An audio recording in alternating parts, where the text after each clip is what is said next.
वैशाली मनेरी. मी अशी म्हणजे आता मी कधी इतके बोलले नाही. मी इतकी आजारी होते की असं वाटत होतं मला की आता माझं सगळं काही संपले. ब्लड नाकातून येणं, खूप म्हणजे मुंग्या येणं, म्हणजे एक जाग्यावर मी झोपून होते. काहीच मला मला असं वाटत होतं की आता काही संपलंय. Ayesha madam, Ashwini madam, Yusuf sir ज्यावेळेस माझ्याकडे आले त्यावेळेस म्हटलं आता काय उपयोग नाही आहे हा औषध घेऊन, पण तरी घेतलं.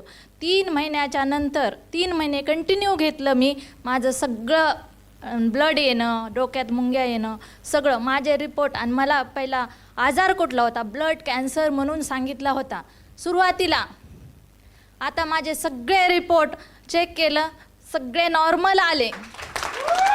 फक्त मी पैशासाठी नाही करायचं काम मला, फक्त मी जशी बरी झाले ना तसे लोकांना बरे करायचे.